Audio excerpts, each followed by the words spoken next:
from Hollywood, CBS presents Raymond Massey as the Country Lawyer.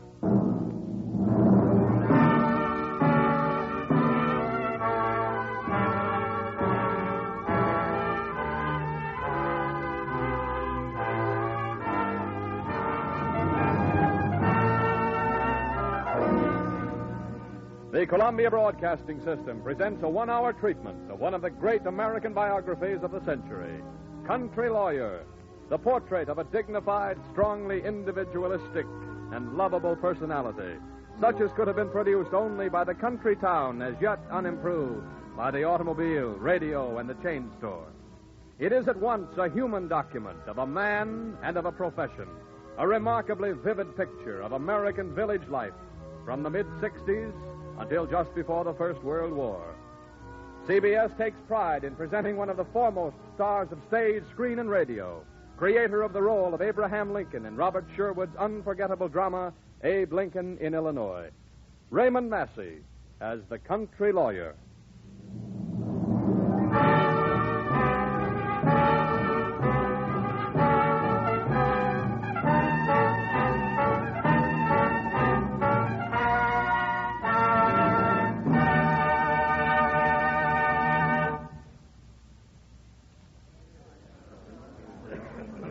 Let's have order in the court, please. You may proceed with the case. Thank you, Your Honor. Ladies and gentlemen of the jury, you've heard a vast amount of testimony on behalf of my client, Samuel Selden Partridge, referred to in this case as the Country Lawyer. You've heard many witnesses give many reasons why your verdict should be most favorable. I have but 60 minutes, 1 hour, to present our case, to sum up those things you must know before arriving at your verdict. Let me begin by asking you to recall the testimony of the publisher's representative who but a short time ago from this stand spoke of the sales of Country. We unanimously decided to publish Country Lawyer. Its first edition appeared on the bookstand June 6, 1939. A second and third edition followed in but 5 weeks. Before 3 months had passed, it had been necessary to order its seventh edition. Well, that was an excellent record. What happened then? Did sales drop off? Absolutely not. By the end of the year, Country Lawyer had passed 11 editions and had consistently been the bestseller of all nonfiction books throughout America. We were delighted. At the same time that Country Lawyer was the biggest hit with readers of good books, a man named Raymond Massey was the biggest hit with followers of fine plays. Massey, as Abe Lincoln in the Robert Sherwood production, was giving a stirring interpretation. More than that, a living, breathing, startling reincarnation. And while book readers and theatergoers were praising these two highlights of drama, Hollywood was displaying its customary vision. 200,000 copies of Country Lawyer meant over 1 million readers. Over 1 million readers meant a sizable, enthusiastic nucleus of emotion appreciation for all things American. From Europe was coming daily headline evidence that this nation was a pretty good place. And books like Country Lawyer were printed confirmation of that fact. The result of these facts and negotiations? Paramount Studios purchased for film dramatization the #1 nonfiction seller, Country Lawyer. And further, I beg you to take account of the testimony offered you immediately following. The Columbia Network, you will recall, had been earnestly seeking a story property which would represent not only a new type of radio entertainment, but also a significant view of America. Small-town America in the late 1800s. It found that property in Country Lawyer, and for the title role, engaged the services of the one actor ideally suited for the part, Raymond Massey. The forecast series was unquestionably the perfect medium for presenting the new radio idea. So scripts were prepared, time was reserved, and arrangements for broadcast were made.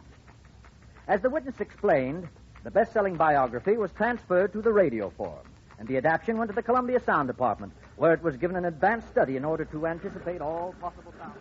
Hey, Dick, what's going on? Just going through the script, Al, seeing what equipment we need. No, I mean that effect. What in the world is it? Old Ocean. Old Ocean? You don't mean the ocean? No, that's what they called their firefighting water pump. It was mounted on a wagon, sort of. Only one thing bothers me. How do you make a sound like a tandem bike? Wilbur Hatch, CBS conductor, studied the music content of the script, began his rehearsal. Let's try that second cue now, the one that comes in under Massey's narration. All right.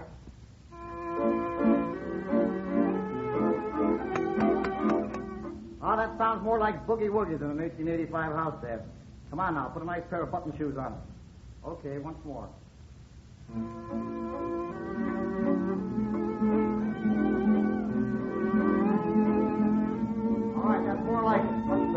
There were, as you learned, further conferences on how best to present the sample half-hour drama to forecast listeners.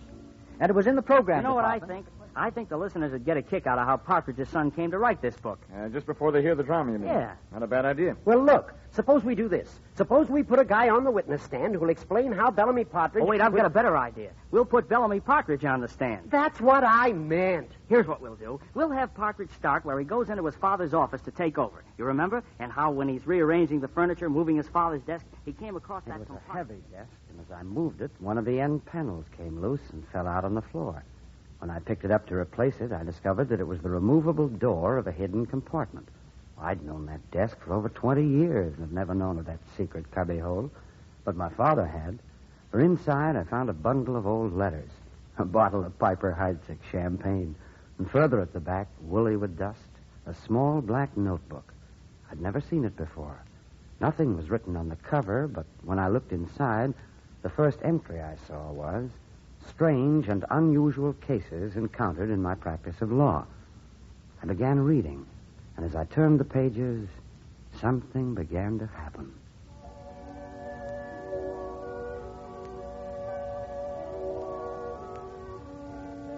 A whole little upstate New York village began to come to life. It was the town of Phelps, reappearing as she had been in that serene half-century of comparative peace between Appomattox and Sarajevo. Old friends rose slowly to greet me from those dust-covered leaves. Friends I'd known as a child, and friends who'd passed on before I was born. Those I'd only heard about. I could see the town as my father once described it, and it was almost as though he were there telling me of Main Street. Lined on both sides by giant shade trees, elms and maples, a gnarled locust and a shedding chestnut. I could see the little cloud of dust raised by a passing horse and buggy, hear the jingle of trace chains and the creak of harness leather. Presently, the clump of farmers' boots on the wooden planks of the sidewalk. There in the fork of the street, 100 paces to the left of the corner, stood a circular bandstand with a high-pointed roof topped by a flagstaff. On holidays like the 4th of July, Old Glory would be up there. The band would be holding forth for all it was worth. And about the only places open in town would be Jim Hoyt's blacksmith shop and the refreshment emporium next door to the Grange building. Art Robbins Saloon, very fine for group singing. But those were special occasions. It was just an ordinary, run-of-the-mill, crisp October afternoon when I first saw Phelps. And even so, I liked its looks. I thought I'd find out about the prospects and decided to talk to one of the local lawyers. There was only one, Charlie Hobson, his name was. I located his house, and when I knocked at the door, he opened it, but only a few inches. Peering out at me was a small, bandy-legged man in his 60s, with a wary, unfriendly look on his sharp face. Yes? What do you want? My name is Partridge, Mr. Hobson. I wonder if I could see you for a few moments. What about? Well, about some advice. Legal advice? Yes, in a way. I'm busy. Come back some other time. No, wait. I'm a lawyer, too, you see, and I wanted to talk to someone about moving here. Well, why don't you say so? Come in, young man. Come in. Thank you. I'm not sure you understand me, Mr. Hobson. You see, I'm considering going into practice here. I heard you. In other words, if I'm lucky, cutting into your field. Excellent. Splendid. You're pleased? Best news I've heard in years. Lordy, they come down here at night and ask me to draw papers for them. They fire questions at me over the fence while I'm spading. They poke at me through windows and clamber up into my buggy. How soon can you settle? No, just a minute, sir. I haven't made up my mind. I'm only investigating. Yes, of course. Well, let's see. Where are you from? Rochester. Married? Yes. Any progeny? Soon. Any money? Some. By the way, I can believe that you're a regular demon in the courtroom. Think so, huh? Young man, only about 1% of the legal work around here takes place in the courtroom. This ain't Rochester. This is the village of Phelps. Population just short of 5,000, according to the 1880 census. You'll use a notary public seal until you're blue in the face. You'll write deeds and draw wills, settle street brawls, and threaten horse traders. Advise old man Hughes how to cure his backache and sympathize with old lady Lehman about the loss of her son, the Battle of Bull Run. And for what? Practically nothing. Terrible. Then why have you put up with it for so long? Well, you'll find out. No, Sam Partridge didn't make up his mind right then. One thing he did, though. stayed there talking so long he missed his train back home. I tried to get him to stay with me, but he wouldn't have any part of it. So at his request, I recommended the Woodpecker Inn. That's the domain of Old Tick, who weighs an even 250 pounds in his hot feet and has a very narrow eye for strangers. I heard what happened later. How we gave the young man in the frock coat and beaver top hat a thorough inspection as he entered the lobby. Stood for the desk. Old Tick, an expert marksman with chewing tobacco, took careful aim at the red-hot stove 6 yards from the desk and fired. Good shot. There. What can I do for you? I find that I've missed the last train for Rochester, and I'd like to get accommodations for the night. You live in Rochester? Yes, I came here today to look over the Whereabouts town. in Rochester? On Ely Street. Never heard of it. Ain't no such street there that I know of. It's near Maine, up above Clinton. Know all about Clinton and know all about Maine, but I ain't heard nothing about Ely. I suppose I should have brought along some pictures of the street. Merely an oversight. Now, Hey, where's your baggage? Ain't you got no grip or nothing? I haven't. You see, I didn't intend to stay here when I... Now, wait. I just explained all that. Can't we come to some kind of an agreement? I'm a reasonably respectable person. All I want is a place to sleep. Well, all right, but it'll cost you $50 in advance. It's a deal. Now, if you can trust me with that register and the pen... Thank you. Well, why don't you try biting it? Don't need to. Can tell by bouncing it. S. Partridge. That's your name, is it? That's right. And you come from Rochester? Ely Street, remember? Here, what you looking at, young feller? That thing on the wall. It's certainly the largest gong I've ever seen. That there's what I signal with, and it ain't a gong, it's a symbol. When you hear that, it'll be 6 in the morning. You'll have an hour to make your train and get back to Rochester, if that's where you come from. Come on, I'll show you to your room. When Sam Partridge heard the crash of that cymbal again, it was accompanied by the aroma of fresh, strong coffee, absolute darkness, and strangest of all, music. He put on his clothes and went downstairs to see What kind of a town is this? Where's that racket coming from? Across the street, Hook and Ladder Company's practicing for a minstrel show. Is 6 in the morning the only time they can do it? Who said 'twas 6? Look at the clock. It's midnight. Midnight? Then why wake me up? Why did you beat that gong? So they'd shut up, that's why. Good heavens, what's that? That's the Hose Brigade. They're next door practicing for a dance. Why on earth did they practice at the same time? 'Cause they're rivals. They hate each other. I don't blame them. Hey, over there. Cut out that noise. You're disturbing my guest. You're worse than they are. He can't sleep, you hear? Stop that racket before I call the sheriff. Stop it, I say. Well, I got one of them anyhow. Guess we'd better have some coffee now. I see you have an extra cup already placed. Well, it gets kind of lonesome around here sometime. Have a seat. Look here. That music didn't wake me up. It was that gong of yours. Cream? You did that on purpose. You take sugar? Yes, I'll take sugar and also my $50. Sure. Now tell me, young feller, what do you think of Phelps?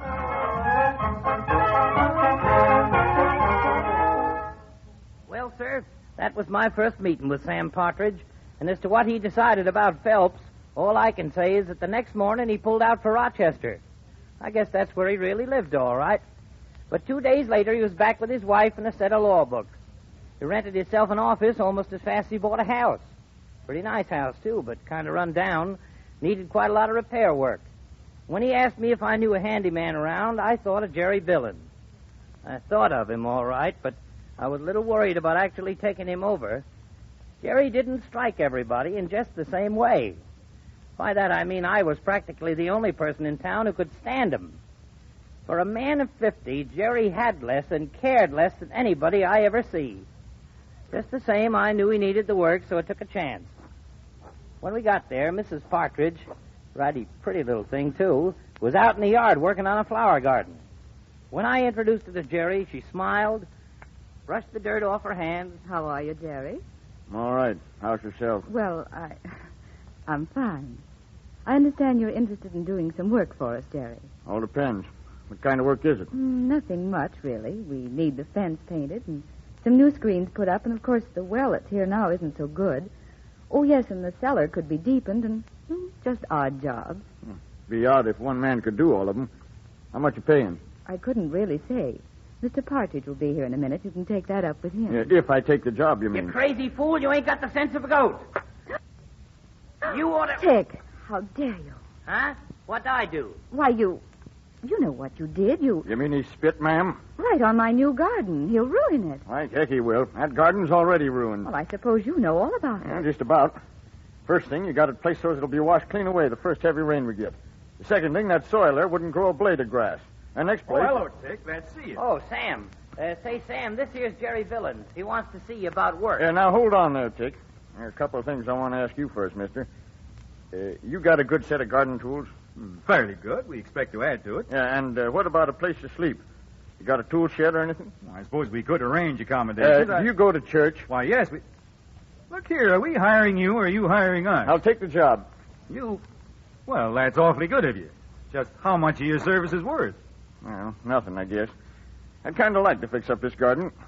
Now, Miss Partridge, if you come over here, I'll show you. It didn't take Sam and me long to discover that Jerry had a way with flowers that nobody else had. He was an artist. But it was some little time before we understood Jerry's interest in our religious habits.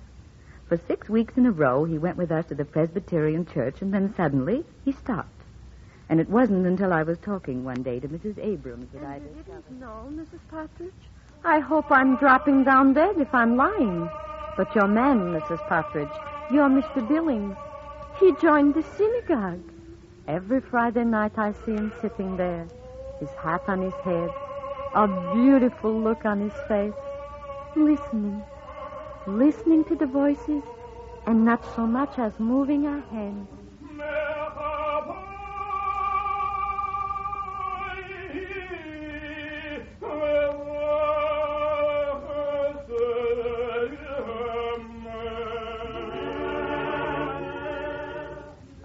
It was a strange thing to both Sam and me, but Sam suggested that we say nothing. A man's religion, he said, is a very personal, private matter. We shouldn't even be curious. But that was before he ran into Tim Brady down at the post office. It's a wonderful thing it is, Sam. What happened to your Jerry? What are you talking about, Tim? He came back to us. He returned to the faith. Well, he's certainly the most religious fellow I've ever seen. We'd all but despaired of him, Sam. But to see him there at midnight mass, his eyes on the altar, a look of glory on his face.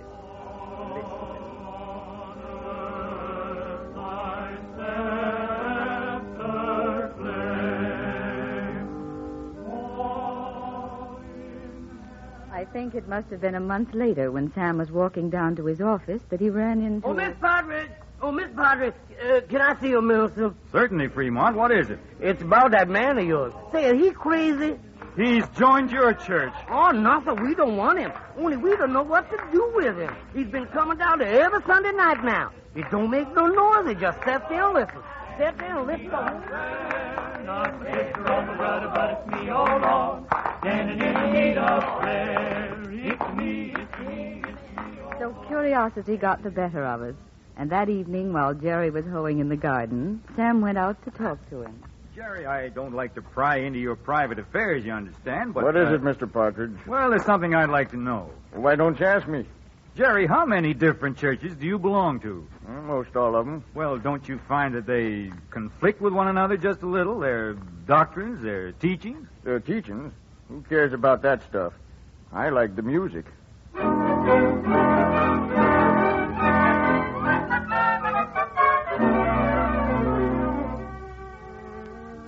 Those are the people we met that first year in Phelps. Those and a few others. Gus Decker, for example, who knows how to watch his pennies. I always say, Mr. Partridge, that 50 cents is enough to charge anybody for making out his will. Now, if it's a bill of sale for a horse, that's different, and I'm willing to... And then the little Horton girl. Daisy, her name is, all of 16, who brought me one of my very first cases. Well, it's about Ed Price, Mr. Partridge. We go steady, you know, and if ever there was a jealous boy, he's one. Now, I wondered if you could advise me how I could go about it. Daisy Horton. Miss Jane, who runs the grocery store. Fred Rice, the district attorney. Tommy Mabry, the 10-year-old son of the station. Tommy Mabry, now 76. Miss Jane, gone for over half a century. Daisy Horton, whose great-grandchildren have built homes across the nation. But that's today. And what you're concerned with, Mr. Attorney, is yesterday. Yesterday as it came from my father's small black record book, the basis for Country Lawyer. Thank you, Mr. Bellamy Partridge. And now, ladies and gentlemen of the jury, you millions of American listeners, the CBS court asks a 30-second recess. We then present for your review Forecast Number 9 with Raymond Massey as the country lawyer. This then is the Columbia Broadcasting System.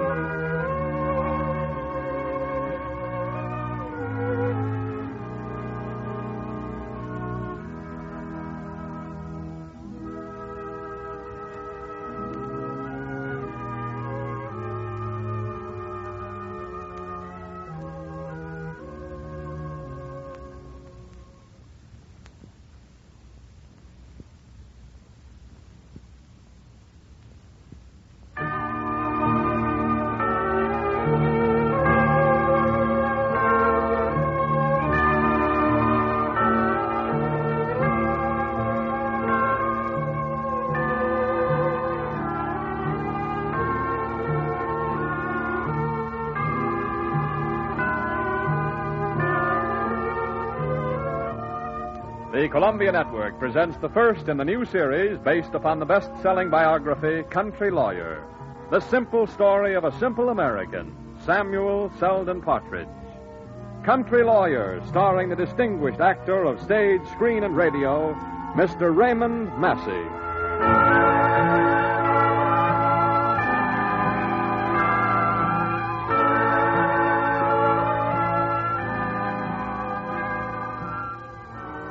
Tonight's episode, ladies and gentlemen, is part of the history of the little town of Phelps, New York, a dramatization of events which occurred a full generation ago.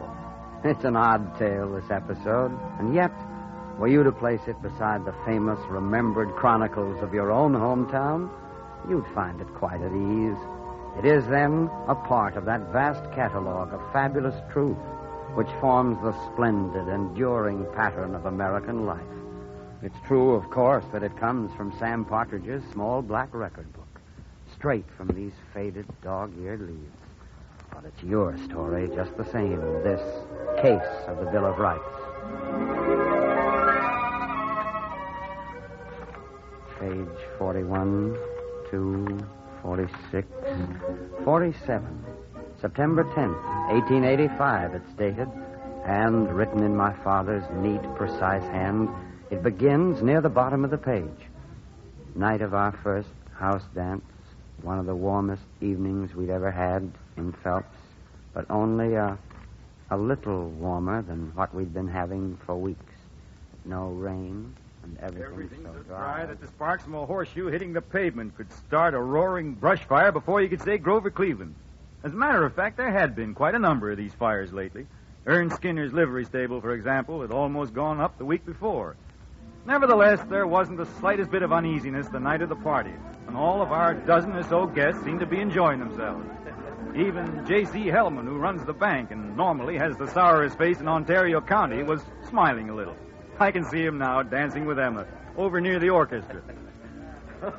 I'll say this, Mrs. Partridge. You certainly know how to waltz. Thank you, Mr. Hellman. It's very pleasant to dance with you, too. You're so light on your feet. Oh, you really think so? Well, now, you know something, Mrs. Partridge? It's really a shame that you and Sam and me and the missus haven't got together much before. Yes, isn't it? Oh, but don't worry. We're going to remedy that, all right. Oh, there's Sam and Mrs. Hellman over by the punch bowl. Oh. Shall we join them? Oh, fine. Exactly what I need. Well, just in time, you two. Sam. Let me pour you some of this punch.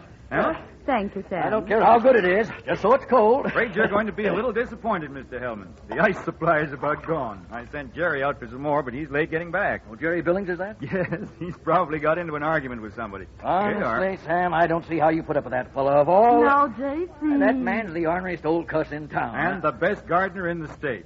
Well, here's to you people. Fine party, Sam. Thank you, Mr. Hellman. Hey, Sam, I was just telling your wife. I think it's time you folks knew some of the right people in town. You know what I mean? Yes, I think so. Never heard a young fella just starting out, did it? Especially a young lawyer. Well, Jerry, glad you finally got here. Well, that's a good thing, too, or this ice would have melted plumb away. Where's your punch bowl, Mr. Partridge? Over here. All right. Stand clear, everybody, and I'll drop her in. Jerry, be careful. Watch what you're doing. You splashed us, you crazy. Now, J.C. Awfully sorry, Mr. Hellman. Now, listen, J.C., don't get yourself in uproar. That stuff ain't going to hurt your suit or you either. Over my Sunday trousers. It's all right, J.C. Everything will be all right. Come on, now. Let's you and I have this chat. Ought to be more careful, Jerry. That'll teach that old coot. I raked his leaves up last week. Took me 2 hours. You know what he give me? A nickel. I know, Jerry, but what's that? It's the fire call downtown. Let's look into this, Jerry. Oh, and Emma, Yes? better not wait up for me. All right, Sam.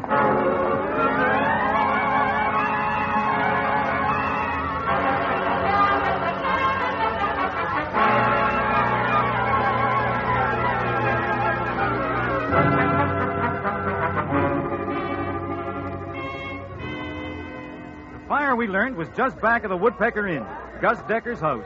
By the time we got there, our 2 volunteer fire squads had already pulled up in the square beside Old Tick's Hotel. Our water pump, Old Ocean, was ready for action. and the captain of the hook and ladder detail was leading his men up This to the way, front. men. Grab hold of them handles and start hunting. Oh, no, you don't, Jeb. We got here first, and we're operating Old Ocean. All right, man. Now, wait a minute, Jim. You used it last time. Now we get the crack at it. Oh, no. Hunt's as much ours as it is yours. You get on back to your minstrel shows. This is the time of Christ. Watch what you say, Jim. Yeah. You're talking to the captain of the hook and ladder. And you're talking to the chief of the hose brigade. Now, clear out before I bust you one. You and who else? Well, me for one. Duck your head, Chief, and I'll handle this smart aleck. Don't worry, Captain. We're right behind you. We've been itching to show something to this hose brigade, and now we're going to do it. Up and at him, boys. Come on, show us. It's Tick. Hey, you ding-busted crazy fool, Jim. Ain't you got no sense? What you going to do, keep on fighting while the whole ding-busted town burns up? Stop it. Stop it, you hear? It's already finished Gus Decker's house. She's spreading like the wind. Tick's right. Cooley's store's on fire. Man the pumps, boy. You take the right side, Jim. We'll take the left. All set, Cap? Let's go. Down. 1, 2. 2. Joe Cooley's store was going fast. And then suddenly the thought struck us, or rather it struck Jerry first, right next door over Hanson's drugstore. Partridge. That'll go next. Come on, we got to get your lawful.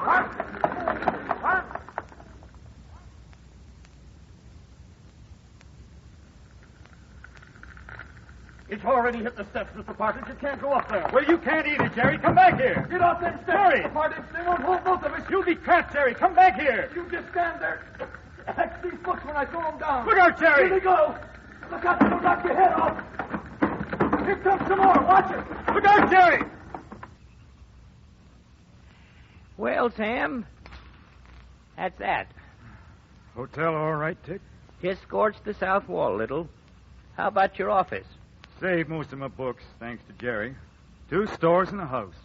Quite a fire. Yep. Let me show you something I just found. What you think of this? Looks like a stick that didn't quite get burned up. Uh-huh. It's a pine splinter. You'll notice them little shavings whittled into the side. Found that alongside this pop bottle. Here, take a whiff. Kerosene. Uh-huh. That's what set fire to Gus Decker's house. You mean somebody deliberately started this fire? Kind of looks like it, don't it? Anyway, it's worth investigating. May have a firebug among us.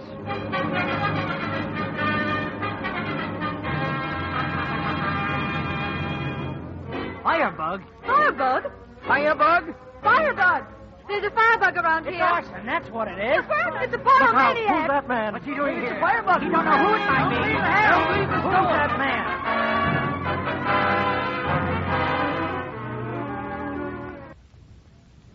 By the next morning, word had spread like the fire the night before, filling the town with fear, apprehension, suspicion. The report went around that the insurance people had an undercover man in the town, but that didn't seem to bother the firebug, because it was less than a week later that he struck again. Virgil Damron's coal bin burned, and about 36 yards away from the ruins, they found a charred but recognizable pine splinter, cut exactly as the other. The next week, Rox Rogers' cider mill was almost down to the ground before they could wheel Old Ocean out there. That time they found the same kind of pop bottle with the same traces of kerosene. And the next one to get it was J.C. Hellman, president of the bank and our guest at the party a month before he lost his house. And by this time, the town was not only terrorized, it was hot with vengeance. It wanted that firebug. Then a couple of days later, young Maybury, the station master's son, came running into my temporary office. Mr. Partridge, the district attorney wants to see you right away. Right away, Tommy. What about? The firebug. They caught him. What? Anybody you know? Sure I know him. So do you. It's Jerry Billings.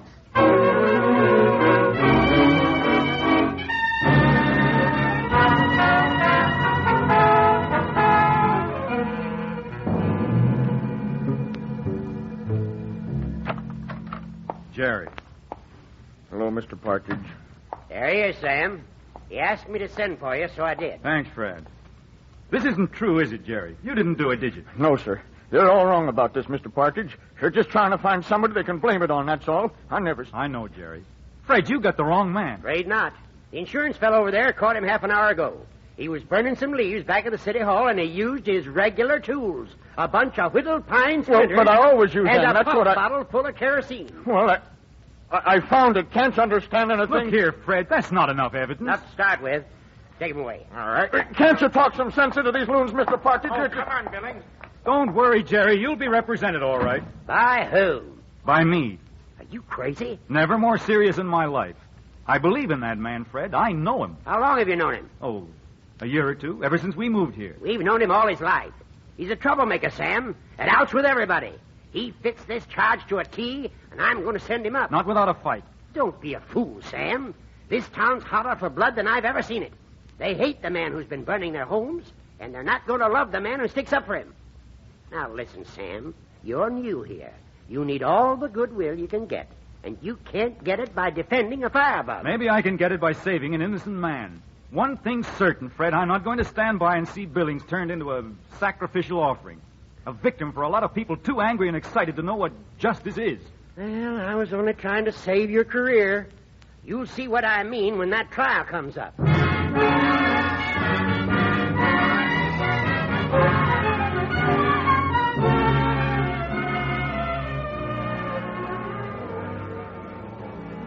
On behalf of my client, Your Honor, I object on the grounds... Objection overruled. Proceed, Mr. Prosecutor. Now, Mr. Hellman, to go back. Where were you on the night of the Gus Decker fire? Well, I was at the home of Sam Partridge. That fellow over there. Counsel for the defense, you mean.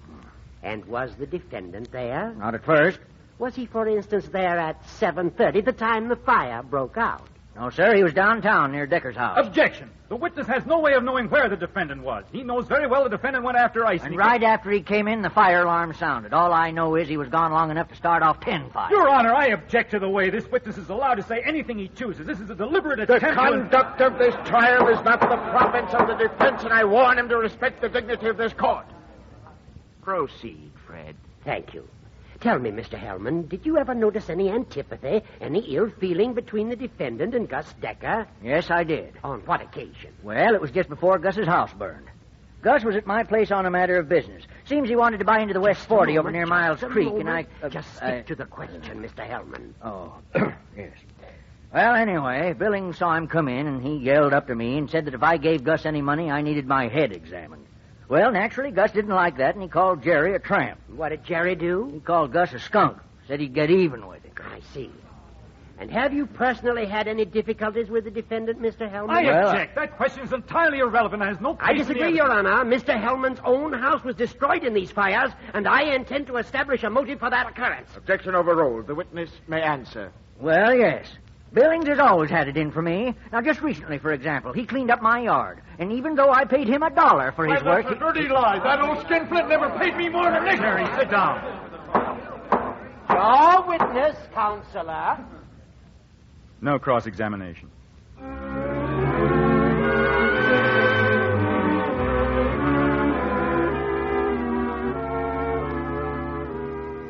No, sir. Jerry's had it in for me for a long time. Long before he burned my... long before my house burned. How long, Gus? Oh, about 25 years now, I guess. It was over it was about a girl. We were both going with her, you see, and, well, Jerry didn't get her, that's all. And he's held a grudge against you ever since. I see. Now, on the night your house burned, did you happen to see Jerry Billings? Yes, I did. Just as it was getting dark. He was walking along the alley back of my house. Thank you, Gus. Cross-examine.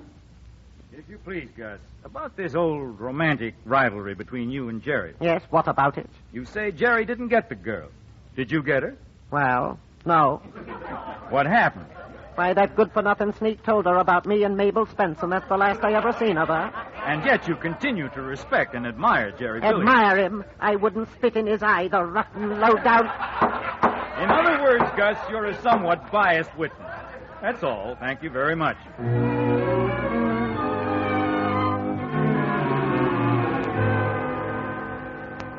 I don't know why you asked me that, Sam Partridge. Of course I run a grocery store. You trade there most every day. Oh, just a formality, Miss Jane. What I am interested in is this.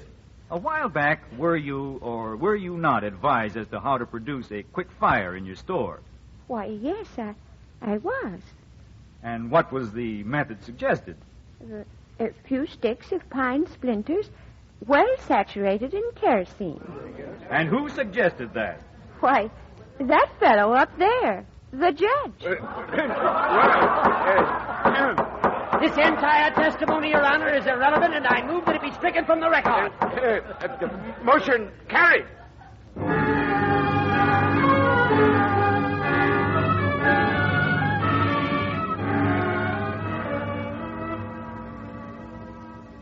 Members of the jury, spectators, with your permission, I should like to interrupt your keen enjoyment of this trial only long enough to state a few facts. You will, I know, expect me to speak at some length on these properties which the prosecution is pleased to call evidence. That bottle with the telltale kerosene odor, that incriminating splinter of pine. Those properties which are, in reality, no more incriminating than any other articles of the household, that are used at some time or another by most all of us. You are prepared to have me impress upon you the frailty of a case built wholly upon curious circumstance. You will expect me to portray my client as the lonely, friendless, embittered, but harmless fellow that he is. That your eyes and ears tell you he is, but your emotions say he is not. These things, however, I shall not discuss. I shall instead remind you of one thing only, that part of the Bill of Rights which gives every man in this country a fair and honest trial. That's a right. That's a privilege. And it's yours to have and to hold and yours to give. Remember, though, that a fair trial doesn't mean an inquisition. It doesn't mean bias, unreasoning hatred, and prejudice. It means a hearing governed by justice. I ask you, gentlemen, have you helped produce such a trial? If in your hearts you know you have not, there is still time. There is still time to cast a vote for decency, sanity, and fairness to a fellow man who is guilty only when he's proved so, and never before.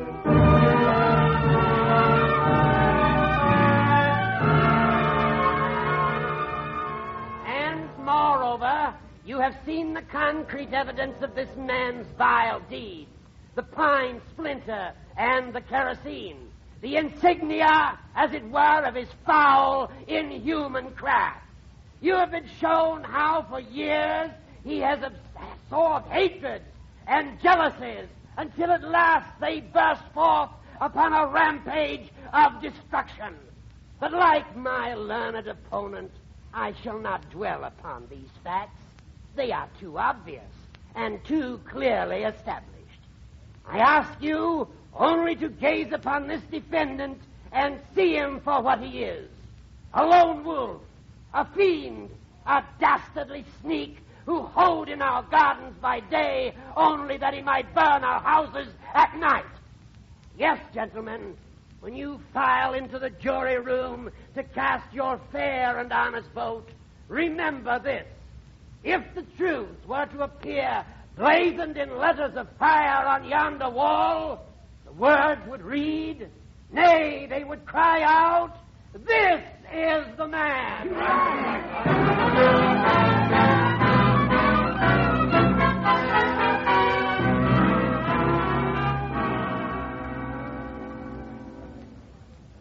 There's the jury, Mr. Partridge. They're coming back already. Yes, Jerry. Well, what do you think? Do you think that they're... Hard to say. Gentlemen of the jury, have you agreed upon a verdict? We have, Your Honor. How do you find? We find the defendant guilty as charged. Clerk will enter the verdict upon the record of the court. I will set Tuesday next as the date upon which sentence will be passed. Court dismissed. Come on, now, let's go. Well, I guess I'll be going down the road, huh? That's a miscarriage of justice if there ever was one. You act like you was going instead of me. There'll be some way out, Jerry. Don't worry. And don't you worry neither. Here, I guess you've done all you could. A blame sight more than I had called to ask you or anybody else. Well, it looks like they're waiting to... Mr. Partridge, that's the fire gone. You're right, Jerry, and it's worth finding out about.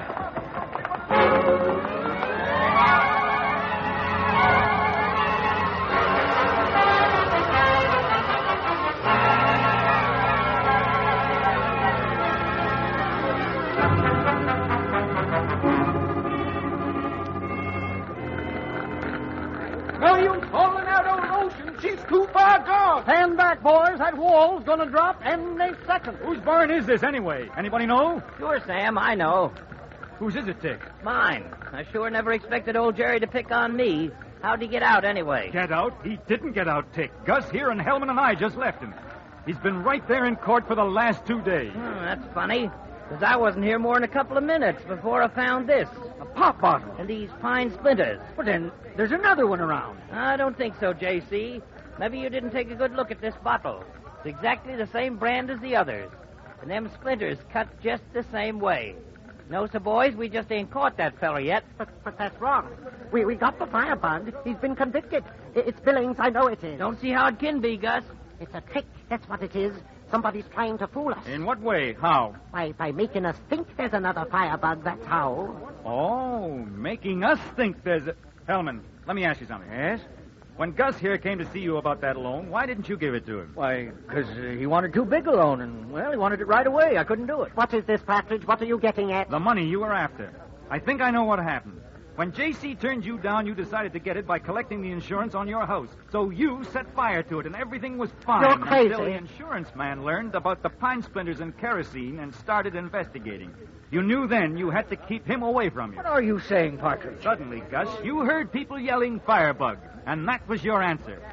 You set fire to those other houses. You made it appear as though the arsonist had simply started on your house and gone on from there. Hey, boys, come here and listen to this. There ain't a word of truth in that, Partridge, and you know it. Oh, yes, Gus. You're our firebug. You burned your own house and all the others. That's a lie. I couldn't have burned my own place. I wasn't there. I wasn't anywhere near there. You weren't? That's strange. You testified in court that you were. You said you saw Jerry Billings out and back, remember? That was so you could put as much blame as possible on him, wasn't it? Wait a minute. Maybe I did fire up my own place. But you got no right to accuse me of all the others. Let me show you. Listen, I've been with you and J.C. over in court, ain't I? That's right. Well, then I couldn't have burned Tick's barn, could I? Don't you see there's a real firebug round here? He's the one you want, not me. I don't know, Gus. It wasn't worth much anyhow. Besides, I don't think I'll get into any trouble for burning down my own barn. Wasn't carrying any insurance. Chief, why don't you and your boys give Gus a lift up to the sheriff's office? Fine idea, Dick. Come on, Gus. We'll let you ride on old lotion. You got no right to do this. This ain't no court of law. I'll sue the whole lot. Well, Dick, we were just lucky to catch Gus. Even if we hadn't, though, your bogus fire burned a hole right through that circumstantial evidence. Jerry can thank you for being free. Shucks, I knew he was innocent right along, Sam. Jerry never could start a fire worth a cent. I guess that's as good a reason for sticking up for him as they had for knocking him down. You know something, Dick? I think Phelps will learn something from Jerry's trial. I think that by morning she'll see how dangerously close she came to committing one of the greatest violations a people can commit. The denial of one of man's inalienable rights. A trial by an impartial jury. We set up this country, you know, in order to ensure those rights, in order to establish justice and secure the blessings of liberty to ourselves and our posterity. Those objectives are the framework of our democracy, and once we shake any one of those foundations, we weaken the whole of the structure. We're a young country yet. Maybe it'll take us another generation or so, a few more scrapes with intolerance before we really have that lesson down pat. Maybe it'll take something far more grim than this small hearing in a country courtroom. Maybe it'll take the kind of trial where a whole nation is sentenced without cause and executed without mercy. I hope it doesn't take that. I hope such a thing never occurs. But as sure as you're standing there, Tick, one day we'll know that lesson for keeps, and we'll thank heaven for the precious things we own. Freedom, tolerance, the guarantee of... What's the matter, Sam? What a time to be saying all this. Can you think of a better time? Yes. Back there in the courtroom. Who knows, Tick? Might have saved your barn.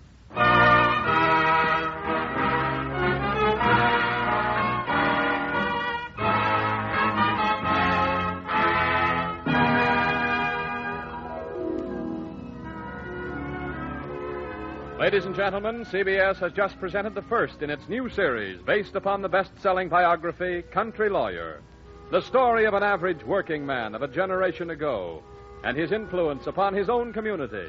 The the portrait of America in the making. Yes, that was America quite a in the case, narrow. Jerry. Almost as narrow a squeak for Mrs. Partridge and me as it was for you. For all I know is it was sure a long time before I even had nerve enough to light my pipe. And I guess that was about the first case you had in Phelps, wasn't it? First hard one, anyway. But not the first big one. Oh, not that yours wasn't more important, Jerry. But there was one that was quite a bit larger. That was the time Sam defended heaven. Yeah? Who was suing? J.C. Hellman, naturally. Someday I'll tell you about it, Jerry, when there's more time. But you probably remember parts of it anyway. The time we had the really bad drought, with the crops withering in the field and nearly all the wells gone dry. Everyone was so desperate, in fact, that they were willing to try anything, even the plan of our Presbyterian minister. He wanted every person, good and bad, to get down on his knees at 12 o'clock noon and join in a great town-wide prayer for rain. And nearly everyone agreed. They got the time signal from the whistle over at the grass seeder factory, and the one from the tin shop, and the one from our other factory, the flour works. And then people actually got down on their knees and prayed. We come before thee, asking out of thy great goodness.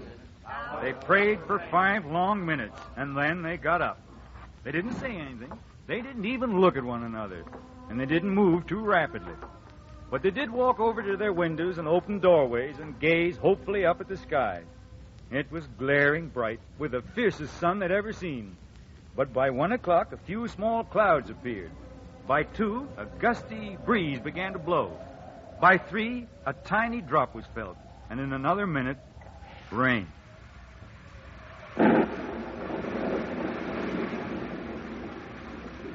Rain in torrents.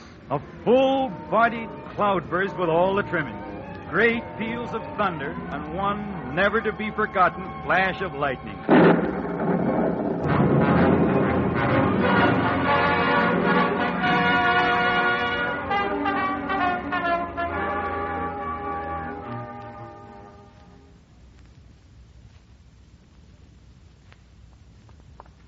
Well, good morning, J.C. Fine rain, wasn't it? Fine, huh? Just take a look at this. What is it? It's my claim against the Presbyterian Church for $2,000. That lightning struck my silo.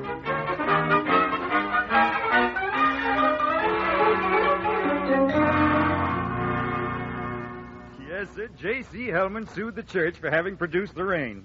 The blessed rain that had brought relief to the town and destruction to J.C.'s silo. Representing the church in the matter, I had J.C. on the witness stand. Well, do I believe in prayer? Why, yes, Sam, of course I do. And you yourself actually pray. Well, on certain occasions, yes. Then why, when you saw your silo going up in flames, didn't you pray that it'd be saved? Well, that's ridiculous. Not at all. You said you believed in prayer, didn't you? Not every prayer. Oh, just the ones for rain. No, of course not. Anybody knows that. Then what reason have you to believe that this particular prayer for rain was answered? It was different, that's why. This wasn't any ordinary kind of prayer. That church got practically everybody in town to go in on it. And that, in your mind, made it nearly 5,000 times more effective. See? All right, J.C. Let's assume that this prayer for rain was unequivocally answered. Now, tell me this. Did the people pray for anything other than rain? No, that's all. Just the rain. In other words, they did not ask for lightning. No, they did. Now, look here, Sam. That's all, J.C. Your Honor, we maintain that the people of Phelps asked God only for rain and that the lightning was strictly his own idea. But Sam, now, that isn't fair, and you know... Correct. Case dismissed. Court adjourned.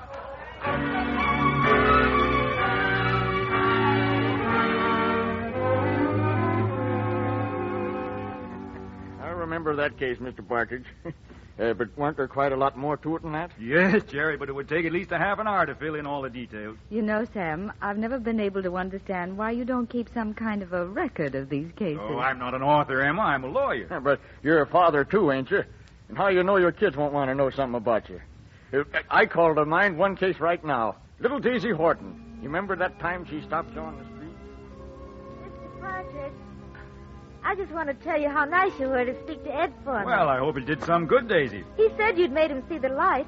He's not jealous of Brad Tompkins anymore. Glad to hear it. I'm glad. No, it's worse. He's jealous of you.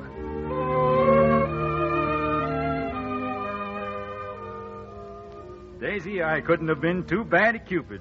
Let's see. How many do you and Ed have now? 8, but that's enough for us.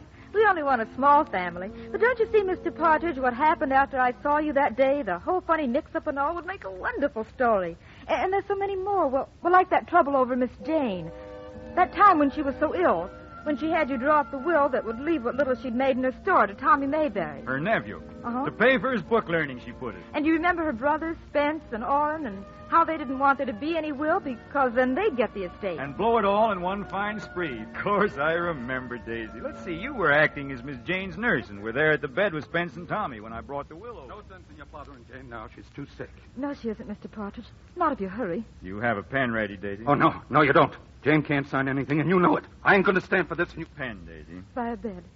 Tommy, will you let Mr. Partridge sit there? Sure, Daisy. Miss Jane. Miss Jane, can you hear me? What? Oh, yes. Who is it? Sam Partridge, Miss Jane. Can you sit up just a little? Oh, Here. yes. Here, let me help you. You can see she can't make it. Let her alone. Spence, you get out of here. Sam, paper. You have the paper? It's right here, Miss Jane. Won't do you no good. You try and force her, you'll kill her, and I'll swear to... Shut up, Spence. Miss Jane. Please, Mr. Partridge. Can't you wait? She'd never forgive me, Tommy. Now, here, Miss Jane. Here's the pen. Yes, It's in your hand now. Yes, I see it. Sign your name. Right here. Yes, I can't hold it. All right now. I'll help to guide your hand now. M-A-Y. There. Tommy. Mr. Partridge, she's... That's fine, Miss Jane. Now, B. U. R. Look. She ain't breathing. Y. There we are. Gone. She was gone before that signature was done. Well, Daisy, I'll be getting back to the office now. I'll take you to the door. Look here, Partridge. Jane never wrote her name on that will. You did it, and you're not going to get away with it. Mr. Partridge, there won't be any trouble, will there? Trouble? Why, you didn't see anything wrong, did you, Daisy? And you're certainly a more reliable witness than Spence. Mr. Partridge, I want to thank you for what you've just done and, well, for so many other things that I know about. Good things. Things that have helped. Oh, now, wait a minute. There's something I'd better tell you now so you won't be disappointed later. You're talking as though I were the Archangel Gabriel. Well, don't do it, Daisy. I'm too busy earning a living to try to be, even if I wanted to. No, Daisy. I'm merely a lawyer instead of a doctor or banker or a feed store owner. Sometimes a pretty fair one. Sometimes so woefully inadequate it's painful. Trouble with you, Daisy, you're confusing me with my trade. Because that trade happens to be a great one. It deals in one of the most valuable pieces of merchandise on earth. Justice. Well, come see us, Daisy.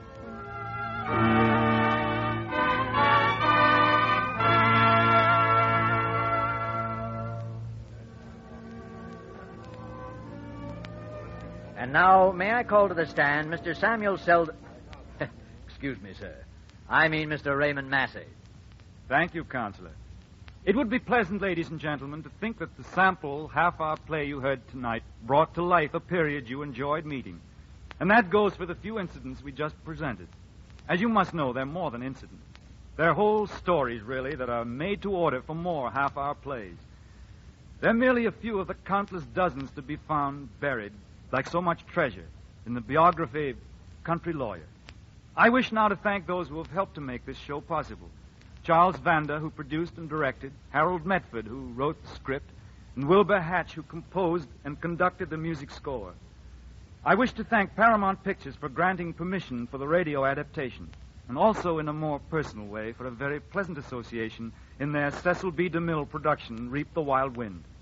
And so, until the very near future when we meet again, we'll declare a recess. Good night.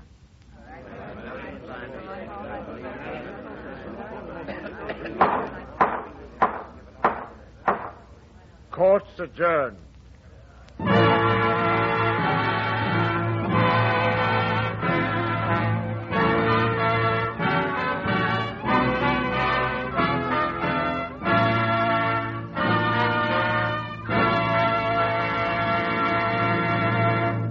If you have enjoyed this sample broadcast of Country Lawyer and would like to follow the career of Sam Partridge in weekly episodes starring Mr. Massey, we shall be grateful for a letter or card from you expressing that wish. Send it to your CBS station, if you will. Among those who appeared in support of Mr. Massey were Knox Manning as Bellamy Partridge, Arthur Q. Bryan as Old Tick, Joseph Kearns as the narrating lawyer, Frank Graham as Jerry Billings. Kathleen Fitz appeared as Mrs. Partridge. Earl Ross was Fred, the district attorney. Benny Rubin played the part of Charlie Hobson, and Edgar Barrier the part of Gus. Others in the cast were Barry Kroger, Ed Max, Grace Leonard, Bea Benaderet, and Jerry Hausner.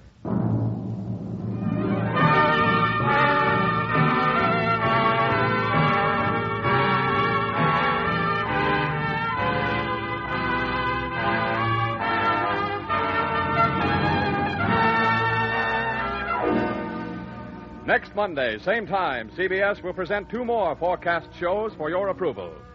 Forecast number 10 from New York, an all-star cast in an unusual new program called 3 Wishes. If Aladdin's lamp and its magic powers were available to the most interesting personalities of our day, what entertainment would they wish for? For next Monday's forecast, illustrating this idea, CBS has asked Alexander Woolcott to name his 3 wishes. The very bill of fare ordered by Mr. Woolcott requires the services of such famous stage celebrities as Alfred Lunt and Lynn Fontaine, America's foremost acting couple in one of their rare radio appearances, of such noted wits as Moss Hart and Russell Krauss, of such famed playwrights as Maxwell Anderson and George S. Kaufman, together with music, all tendered to Mr. Woolcott and the listening guests by Carl Van Doren, who will be master of ceremonies and gratifier of wishes.